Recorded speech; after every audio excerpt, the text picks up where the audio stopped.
Hello friends, मैं doctor Sanjeevani, healing and life coach.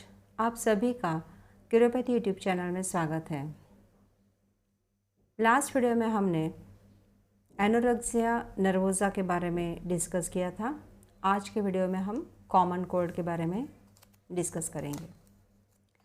Common cold सबके लिए कॉमन ही लगता है, बहुत ही ईजीली ले लेते हैं लोग कि सर्दी हुए हैं तो ठीक है, डॉक्टर की सलाह बिना सलाह के वो लोग खुद का ही मेडिकेशंस यूज़ करते हैं। कभी कभी उसका फ़ायदा होता है, लेकिन हर बार उसका फ़ायदा होगा ही ऐसे नहीं। कॉमन कोल्ड क्यों होता है? बहुत सारे रीज़न्स है कॉमन कोल्ड के। जैसे आपके बॉडी में जो म्यूकस मेम्ब्रेन्स होते हैं, तो उसमें जो लेयर्स होते हैं म्यूकस मेम्ब्रेन की, उसमें फेरम मॉलिक्यूल्स कम होने के कारण भी आपको म्यूकस सिक्रीशन ज़्यादा होता है। ये जो म्यूकस होता है उसको हम लोग कफ कहते हैं। दूसरा रीज़न है कि एनवायरनमेंट में अगर इन्फेक्शन फैला हुआ है, तो अगर आपकी इम्यूनिटी कम है तो आप इजीली इन्फेक्टेड होते हैं और आपको कॉमन कोल्ड हो जाता है। तीसरा रीज़न है, अब अगर आप तेज़ बारिश में भीगते हो तब भी आपको स्नीजिंग वगैरह हो के आपको कॉमन कोल्ड होने के चांसेस होते हैं। चौथा कारण है, अगर आप बार बार कोल्ड सीज़न में ठंडी के मौसम में या बारिश के मौसम में अगर आप वाटरी फूड ज़्यादा लेते हैं या फ्रूट्स ज़्यादा खाते हैं, वाटरी फ्रूट जैसे वाटरमेलन वगैरह हो गया, कर्ड है, बटर मिल्क है, आइसक्रीम है, कोल्ड फ्रिज का कोल्ड वाटर है, इसके कारण भी आपको कॉमन कोल्ड हो सकती है। तो उसका मेन रीज़न जो आपके मेम्ब्रेन है, म्यूकस मेम्ब्रेन है, उसमें फेरम नामक जो मॉलिक्यूल है वो कम होने के कारण आपको ये शिकायत बढ़ती है। तो उसके लक्षण कॉमन है, हेडेक होता है, कफ होता है, नेज़ल डिस्चार्ज ज़्यादा होता है, कभी कभी वो थिक होता है नेज़ल डिस्चार्ज, कभी वाटरी होता है, आँखों में से भी पानी आता है, और ये दोनों भी नेज़ल एंड आई डिस्चार्ज जो होता है वो एक्रिड यानी कि बहुत तेज होता है,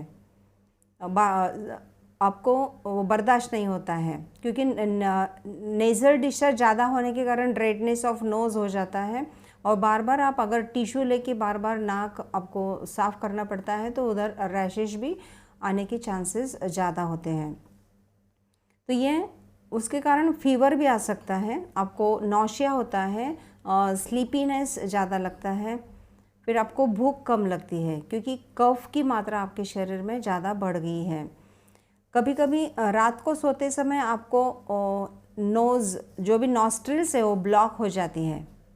तो ऐसे टाइम में आप घर में अगर है तो आपको घर में जो भी नुस्खे करने हैं आप तो कर लेते हैं, गर्म पानी पीते हो या काढ़ा वगैरह ले लेते हो। आजकल बहुत सारे लोग गरम मसाले की चाय वगैरह लेके भी इस सब कॉमन कोल्ड के लिए यूज़ करते हैं और उसका फ़ायदा ले लेते हैं। लेकिन और भी दूसरे चीज़ें हैं कि जो आपको करनी चाहिए, जो आपको 2 या 3 बार स्टीमिंग लेना है।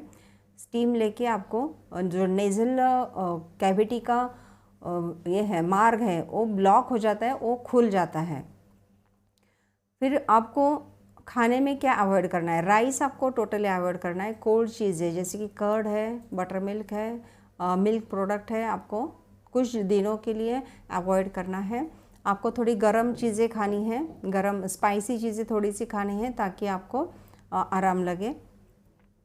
फिर नेज़ल ब्लॉकेजेस के लिए आपको क्या करना चाहिए? तो नेज़ल ब्लॉकेजेस के लिए प्रेशर में आपको जो आपका जो नोज़ है, नोज़ के बाजू में ये जो 2 पॉइंट्स है उसको आप अगर सर्कुलर मोशन में 1 या 2 मिनट में आप प्रेशर देंगे तो आपका नेज़ल कैविटी का जो पैसेज है वो खुल जाता है।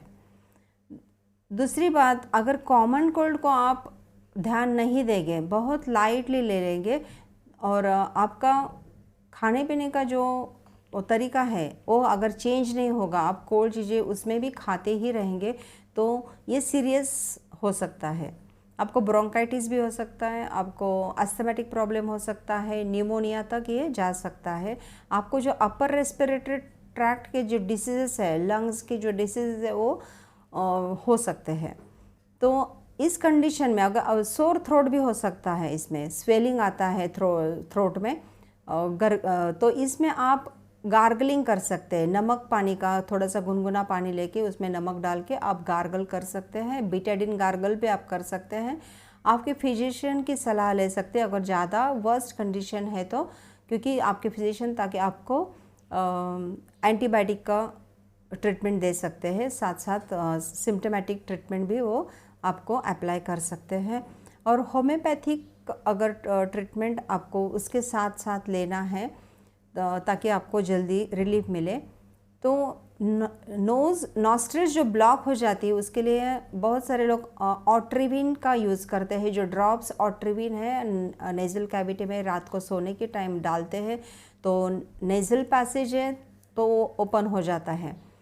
तो ऐसे टाइम में सोने के टाइम आप पल्सीटिला 30 पोटेंसी का पिल्स 4 पिल्स आपको दिन में 2 या 3 बार, और स्पेशली सोते समय आप 4 पिल्स ले सकते हैं।